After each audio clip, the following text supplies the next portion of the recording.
Assalamu alaikum and welcome to Perspective. We'll be talking about Donald Lu's statement where he's talked about the human rights violations in Kashmir, and of course as far as the solution to Kashmir is concerned, saying that it will depend on, it should come bilaterally between Pakistan and India. Of course the issue of human rights violations as far as Indian occupied Kashmir is concerned also has spilled out within India as far as their treatment of minorities are concerned. We'll be talking about the overall impact of this statement on any kind of resolution to Kashmir, which has long been pending, Kashmir being a huge issue for Pakistan and for our bilateral relations between the two states as always. All of that today on Perspective. I have with me Awais bin Wasi, who's a Kashmiri leader. Thank you for joining us today. We also have with us Ali Sarwar Naqvi, who's a former ambassador. Thank you for being with us. We will also be joined by Altaf Hussain Wani, who's leader APHC, and Ali Raza Sayed, who is Kashmiri member Kashmiri Council EU Brussels on Skype.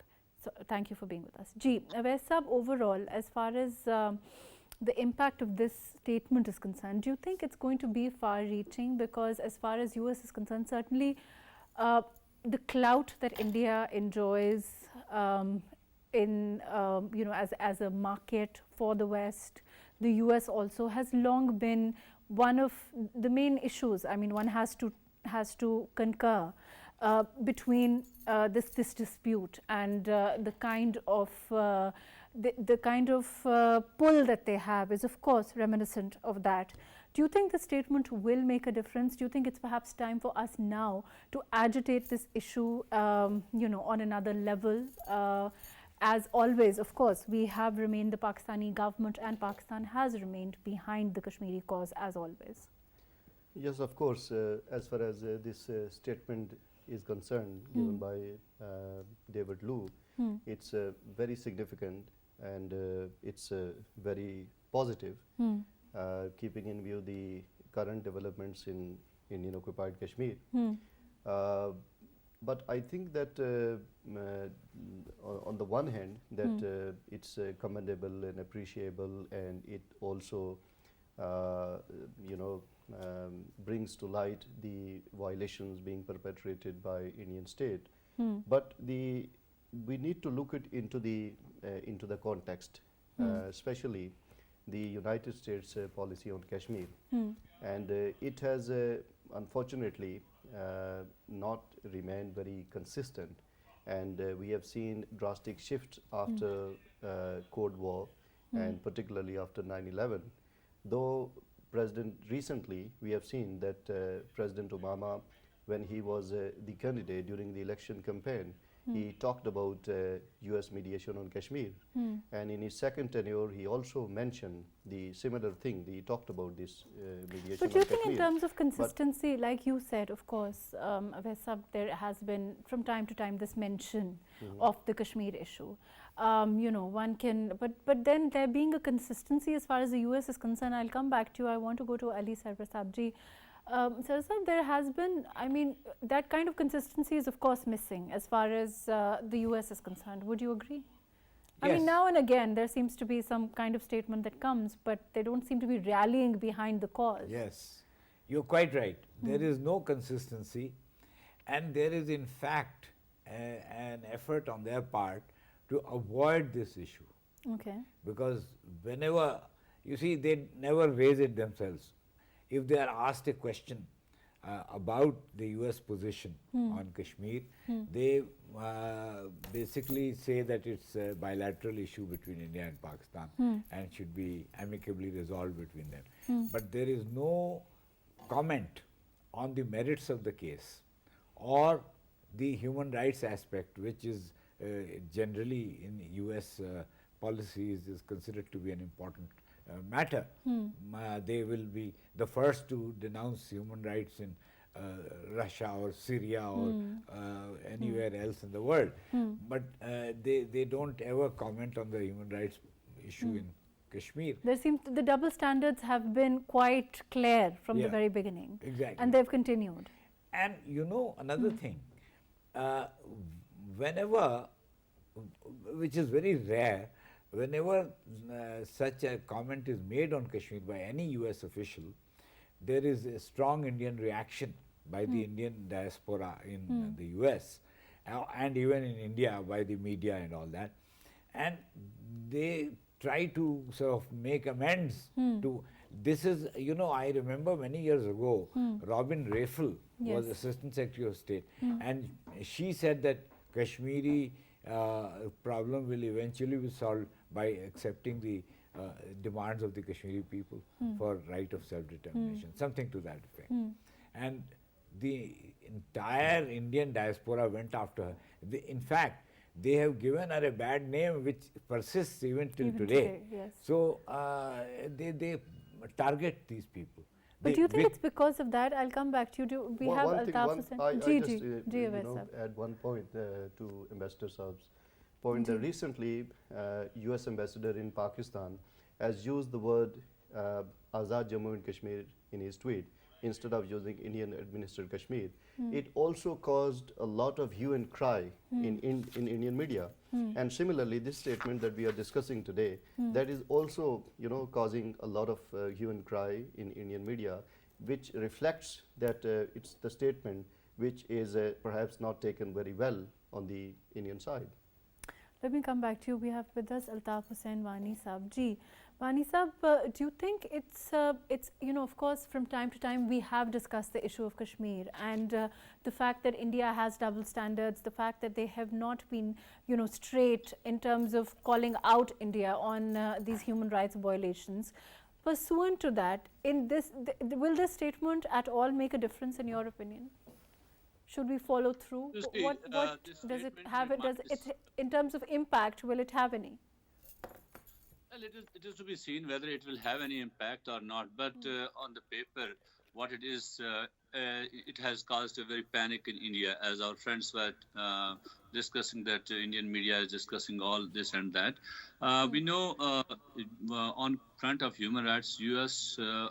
State Departments often on comments on the human rights situation that's there.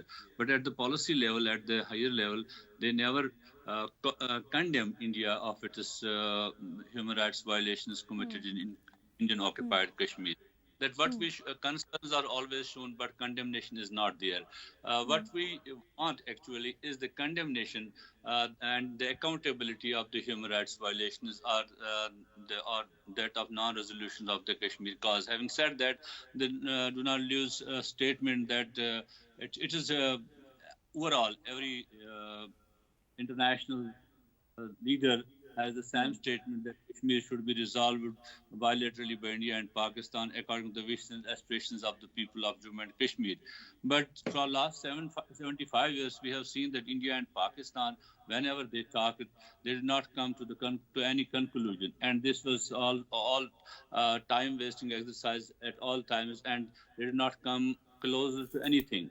So the international community, especially the U.S., whose forefathers have written those resolutions for the right to self-determination of people of Jammu and Kashmir who were there as guarantors and who have written those resolutions, they have the moral responsibility as well as being the champions of the democracy, being the leading superpower at this time, they have a responsibility in order to secure peace and stability in this region. So pressure India, who has always been evading any site of international intervention in Kashmir, to press upon India to accept all those. Let me come back to you, Wani Saab. I will go to Ali Raza Saab ji. Ali Raza Saab, of course, you know, the duty, the fact that the US has a duty to condemn the human rights violations. We've also seen the double standards when other places in the world are called out for the human rights violations, but they remain silent on Kashmir. There's no denying that. But in terms of for us, the way forward as far as the human rights violations in Kashmir is concerned, in terms of our path to trying to secure as much support globally, how do you think how do we multiply as far as, you know, increasing the effort is concerned, consistency is concerned? Because of course, like I said, it has been very close to our heart. We've always taken it up. Pakistan has never shied away from the Kashmiri cause. But is consistency a problem, you think? I think the consistency is the problem as well. But you know, the statement which came from the U.S. It is a, I will say, looking at positive side, that they eventually they talked about, they said something. It's good, but as Rwani Sahab has said and the others have said, that the statement is coming time to time, but no condemnation. And it's the same from the European Union also. The statement is coming, but not condemnation. But we need now, as it should not be seen as a double standard. And you know, for a neutral person in the world, they see these policies. Even the civilians, when I talk to some Europeans here, they see as a double standard, because in some areas, in some countries, wherever what is happening in Kashmir, it's compared to that, it's nothing. But they come forward and they condemn and everything, but not for Kashmir. But I think this, we have to continue our struggle with the consistency, and to convince the population of all those Western world that if we need, as they always said, that we need the peace in that region. If they are true that they need the peace in that region, it will come only when the problem of Kashmir will be solved as per the wishes of Kashmiri people. Because Wani Sahab said before, you know, Pakistan and India has Shimla agreement, Tashkent agreement, Lahore agreement, but still we didn't find any solution of that.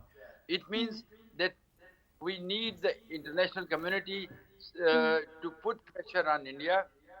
That only way is that the international player should be in that negotiation, and the Kashmiri people should be present in that on the table, because without the Let me come back Kashmiris to you. and Well, without the overall, international in community. terms of international players, which is what Ali Raza Sayed is talking about, how important is it? Of course, you know, as far as rallying support is concerned, external causes like, you know, the fact that the clout India enjoys in the global community, its size, its market, its economic power, all of those things, keeping those aside in terms of you know, whatever can be done, diplomacy, so to speak, our diplomatic efforts, what, you know, where do we increase the effort? That's my question as far as this cause is concerned.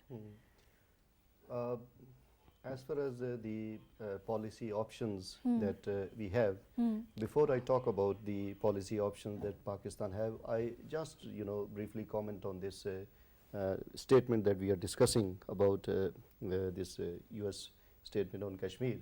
That they, in fact, why they are reluctant to do so, as our panelists, they have also mentioned, that perhaps they are more into the conflict management instead of conflict resolution. And they are taking these policy measures and issuing these statements, keeping in view the geopolitical considerations, not as a human issue, not on the humanitarian grounds. So that, I think that background must be kept in view. Secondly, about coming to your question, that the policy option that we have, so, you know, we must have long-term options and the short-term options. For the long-term options, as we discussed, you know, previously in number of programs, that whatever you know, the stance that we have, it must be enriched with the sound, you know, sound underpinnings. It must have sound intellectual, sound legal underpinnings that we can advance, we can showcase to the world community. In another program, I have also discussed in the same program perhaps, that we need to generate our literature in different languages, as Ali Raza Sayyed Saab is also present, and he can understand the importance of producing literature in multiple languages. So it should not be confined to only one language that we are pursuing it.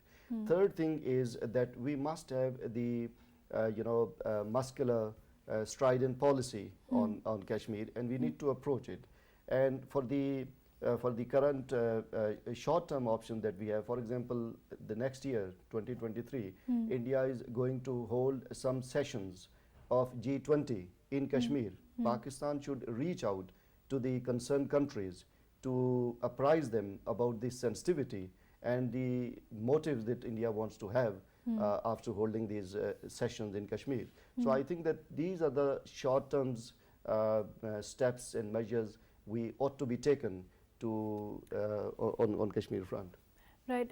Sarwar Sahab, in terms of diplomacy, diplomatic efforts, you know, Kashmiri diaspora, they're mobilizing them. We've tried to do that. There have been efforts in that quarter also. But do you think it's mobilized enough? Do you think that effort that's coming from the Kashmiri diaspora, you know, they are working for the cause, and you know, is there consistency there also?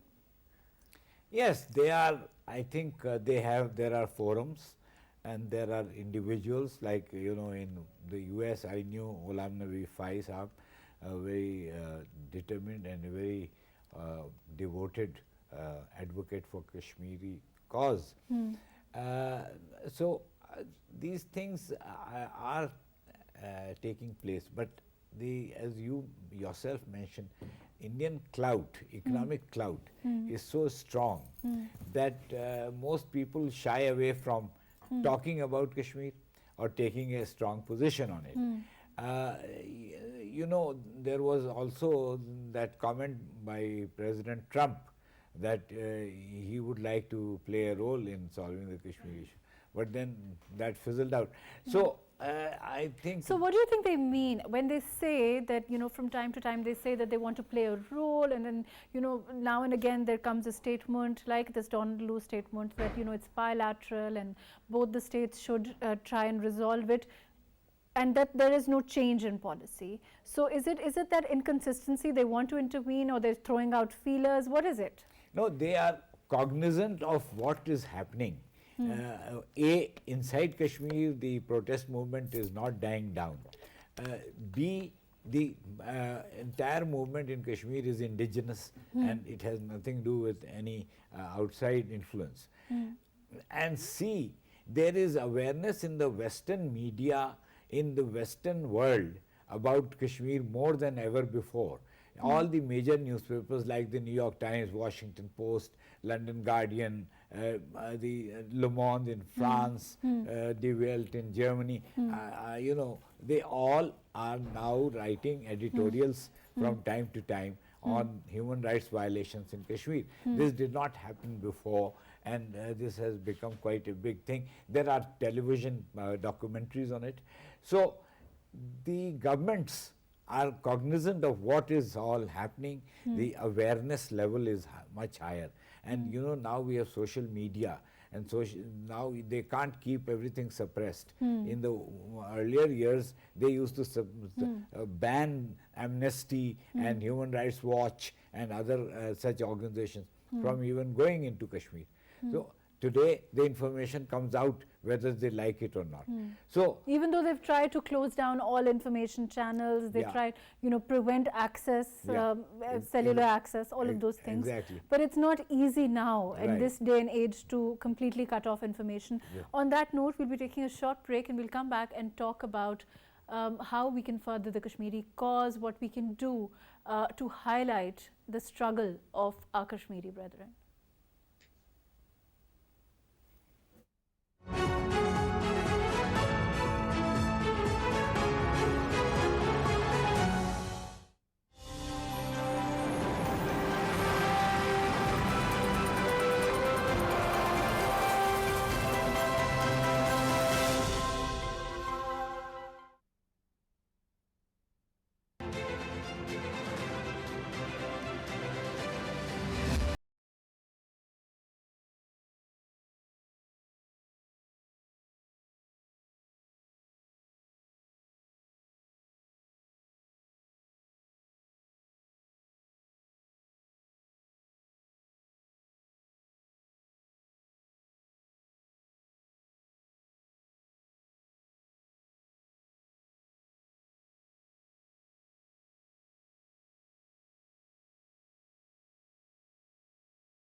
back. We're talking about the Kashmiri struggle and the silence, the double standards that we've seen as far as the West is concerned. All over the world, we haven't seen the kind of response we would like as far as the atrocities by India in Indian occupied Kashmir is concerned. We're talking about diplomatic efforts. We're talking about trying to access all channels to further the Kashmiri struggle.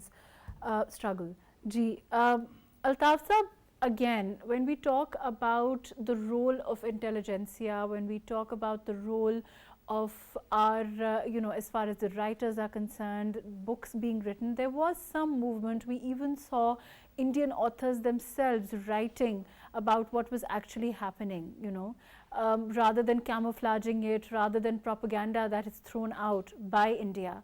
Do you think that has maybe picked up more? We saw international publications come out on this cause overall, and that has made some difference as far as rallying and taking the cause forward into the world, educating people is concerned. Sahib was talking about that we have to produce the more and more literature on Kashmir, the more and more resistance literature, and create more awareness. That is the need of the hour, and what has been done in the past and most recent years that has created an awareness around the globe. What we were talking earlier, that why there are double standards of this. I would say that economics and human rights have never been close friends. And that's what is happening in Kashmir now, because we don't have anything to offer to the international world in the case as an economic incentive to them. It is not Ukraine, the world's largest food providing country, and Russia, the world's largest energy providing country. There we see there are alliances behind them, some people behind Russia, and all of the Europe and USA railing behind the Ukraine, and even having each and every kind of support for Ukrainians for their rights to liberate their land. They are providing them arms, they are providing them manpower to fight against the Russians. When it comes to Kashmir, they have only one thing to say. 2 days back, Indian human rights record was reviewed in the United Nations Human Rights Council. 39 countries spoke on the UPR.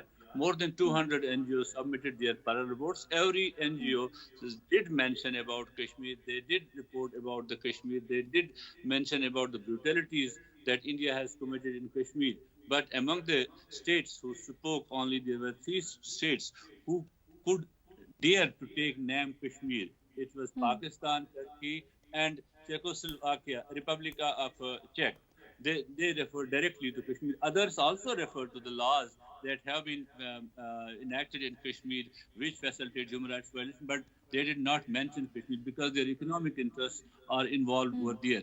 So, at the diplomatic front, we see there is need of very rigorous diplomatic effort on this in order to convince the international diplomacy. There is, as Ambassador Naqvi was telling, everybody at international level knows what is happening on Kashmir, what is happening in Kashmir, how India is brutalizing the people of Kashmir, how India has been responsible for the worst kind of human rights violation and making Kashmiri people from the citizens to subjects. Everybody knows it. But the governments at the time, then their economic interests and their strategical interests come in the way of human rights and in the way of implementing the United Nations Security Council resolutions on Kashmir. So there is need of very sensitive efforts on behalf of Pakistan. As Wasi Saab was telling you, G20 meetings are taking place in India and later in December and January. So this is the time that Pakistani Foreign Office and Pakistani diplomats and others will have to start reaching out to these countries, telling about them about the sensitivity and why India is holding some of the meetings in Kashmir. What is the motive behind that?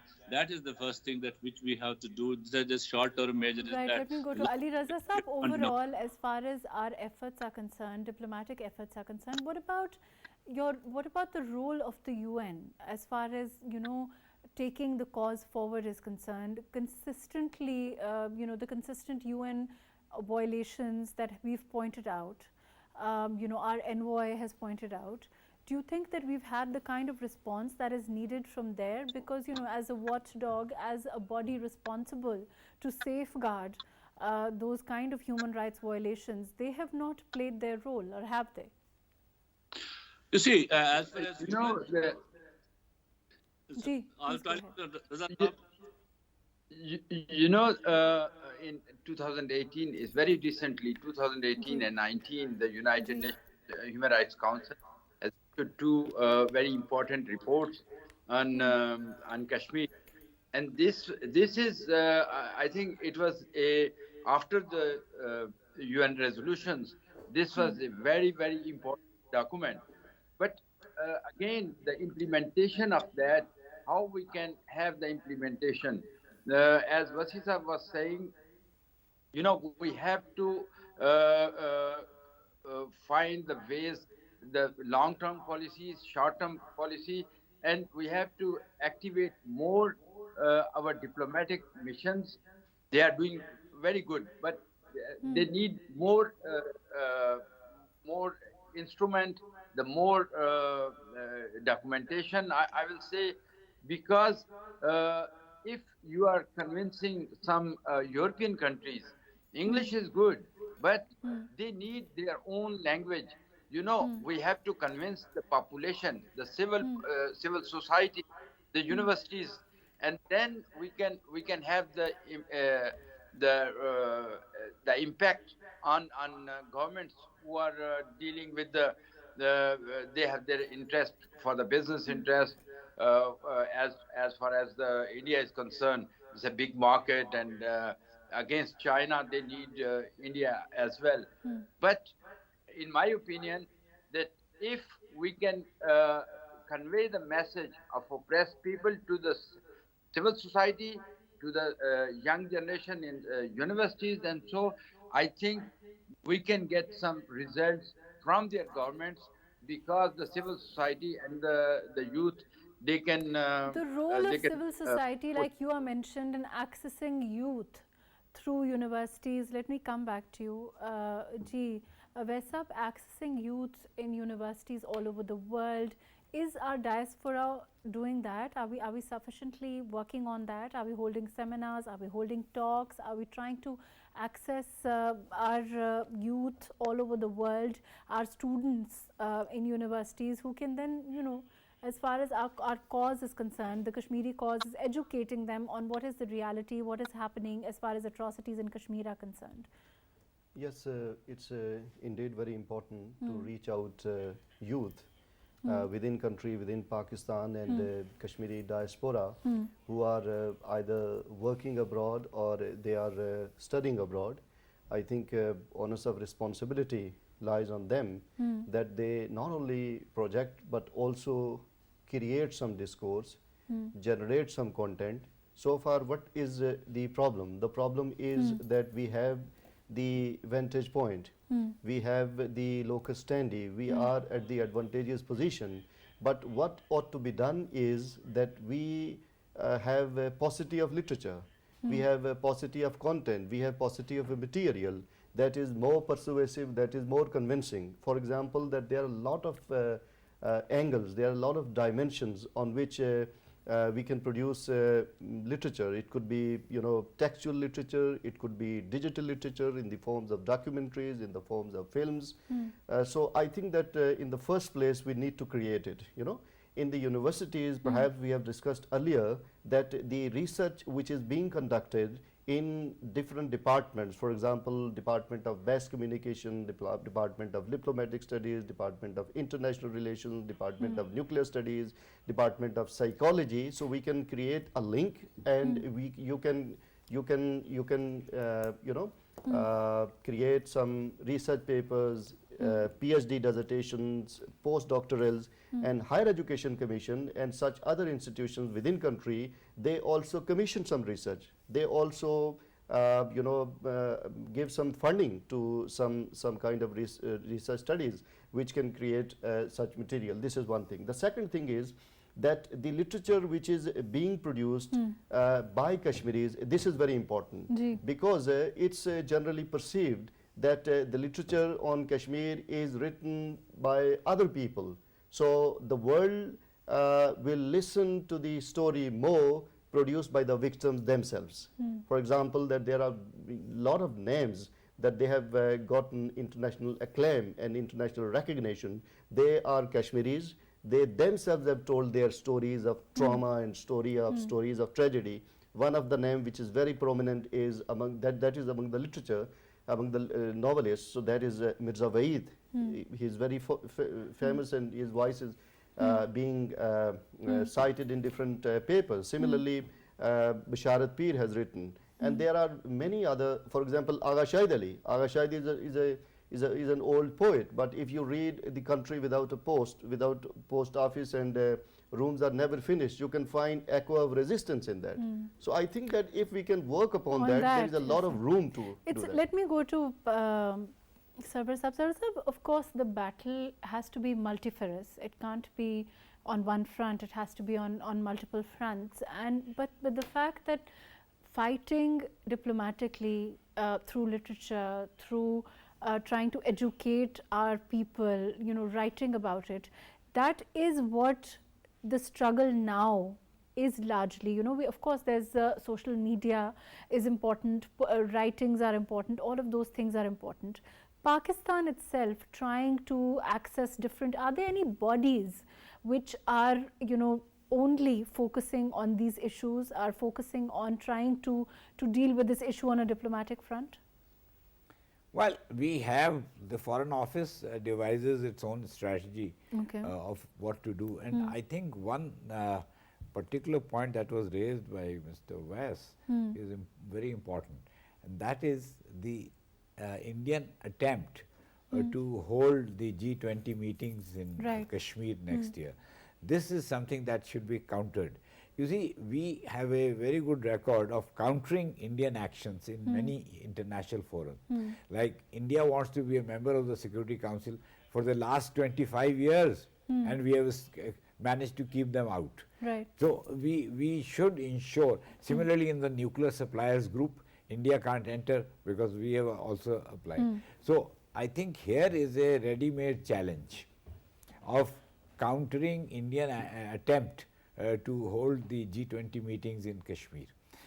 And then along with that, there are forums and there are certain special units in the Foreign Office. There is a Director Kashmir Affairs in the Foreign Office who is constantly working on Kashmir issues and is following, monitoring what is happening there and what needs to be done. So it is an ongoing process, and I think we are doing all that we can, but it's a long struggle. It has to be undertaken for years. You're saying that it's a long struggle, but it has to be a consistent one also. Yeah. Let me come back to you. We're going to take a short break, after which we'll talk more about the efforts being made to rally behind the Kashmiri struggle.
50 पे खत्म होता है ना. Right, welcome back. We'll be talking about the role Pakistan has played in the Kashmiri struggle. We've also been talking about the world all over, the kind of reaction that we've seen, the role of the UN, overall, as far as different kind of measures that can be taken to further the Kashmiri cause.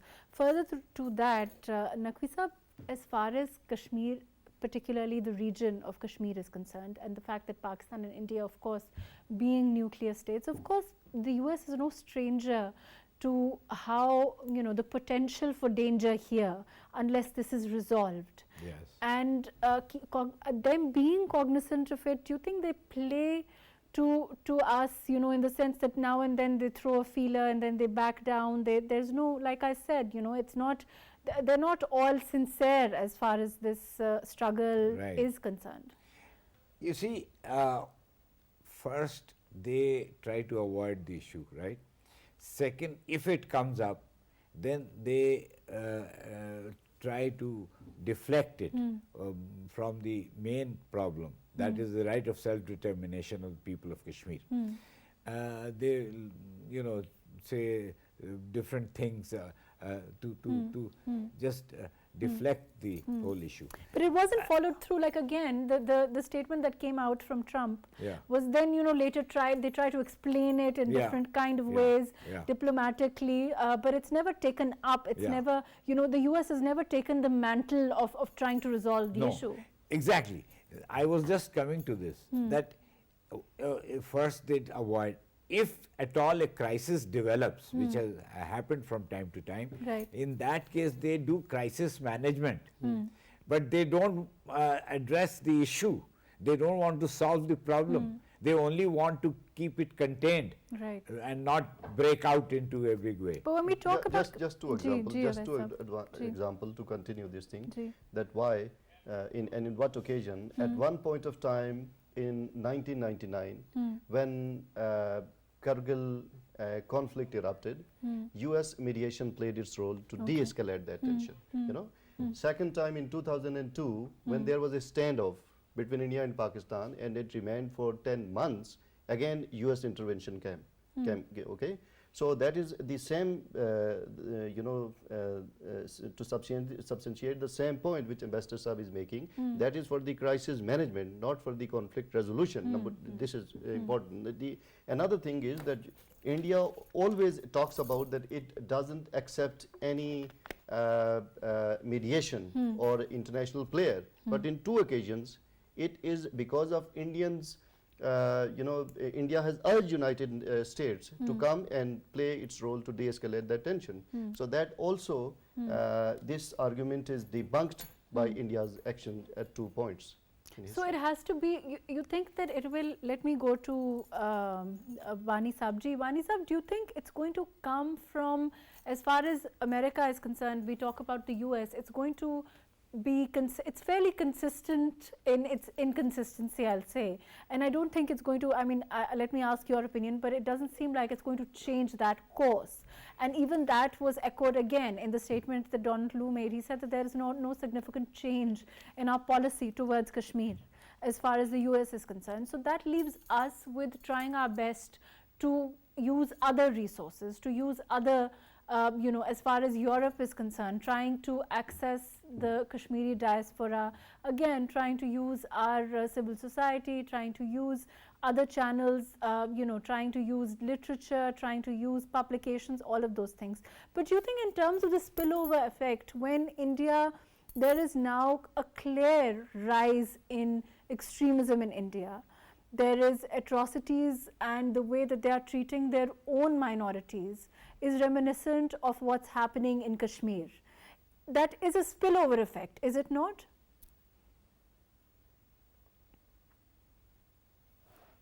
Now we have a political dispensation which has no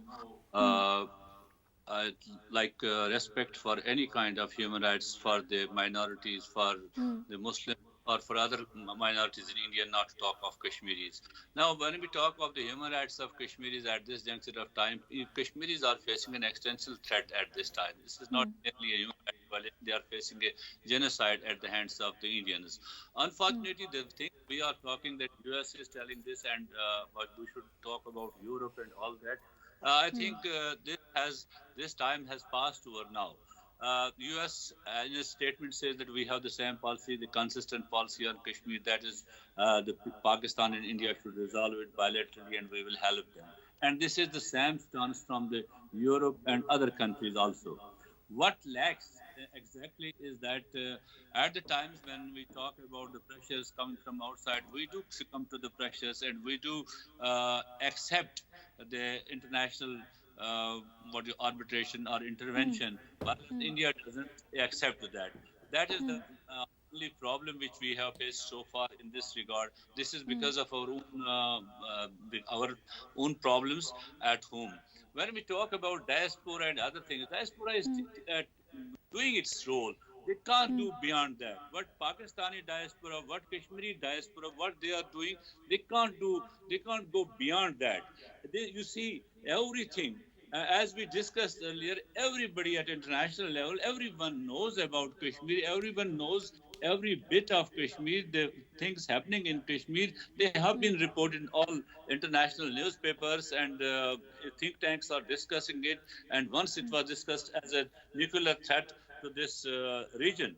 But the only thing is that who will convince the governments, who will convince the international players who are makers and shakers of the international policy? That demands on the government of Pakistan, because the Pakistan is a party to the dispute. Pakistan is the advocate of Kashmiris. Kashmiris directly don't have access to those power corridors where these policies are made, where these decisions are made. So it is responsibility by all means. We are thankful to the government of Pakistan, to the foreign of Pakistan, to people of Pakistan for their help. But the thing, the support which they have to galvanize, it is their responsibility to do. Right. And I they think I'm going to go to act. Ali Raza Saab for his quick comments. Ali Raza Saab, we're unfortunately running out of time. But your quick comments, of course, we have seen the kind of effort the Pakistani governments have consistently made for the Kashmiri cause, you know, as far as looking at what happened as far as abrogation of Article 370 and, you know, the way that India has annexed that area, the way that the clear attempt to, you know, what was happening as far as atrocities are concerned, as far as trying to change the demography itself of Kashmir. All of those things, Pakistan very clearly you know, has taken those up. I don't think that there are two opinions on that. Ji. You are right, but if you see what the Indian Modi government is doing since August 5, 2019, I think we need the aggressive diplomatic efforts. I think the only country in the world which supports the Kashmiri people is Pakistan, and the people of Pakistan, the government of Pakistan, and all the stakeholders, they are doing whatever they can. But economically, Pakistan is not in a position to convince or to have desired result from other countries. That's why I will pray for political realities are, economic, you know, economic realities are unfortunately quite, I mean, we can't shy away from those, which is essentially what you're saying. Thank you so much for being with us, Ali Raza Sayyed Saab, Altaf Hussain Wani Saab, Awais bin Wasi Saab, Ali Sarwar Naqvi Saab. Thank you so much for joining us today. Overall, as far as the Kashmiri cause is concerned, barring the kind of inconsistencies that we've seen from the international community, Pakistan, of course, remains steadfast in standing behind its Kashmiri brethren, in rallying for their cause, in pointing out the kind of gross human rights violations that are coming from across the border as far as India is concerned. As far as trying the realities, we also talked about Pakistan, our economic realities, our political realities, those stand. But even in that kind of climate, we have never shied away from standing behind our Kashmiri brethren, and we will continue to do so. Thank you so much for joining us today on Perspective.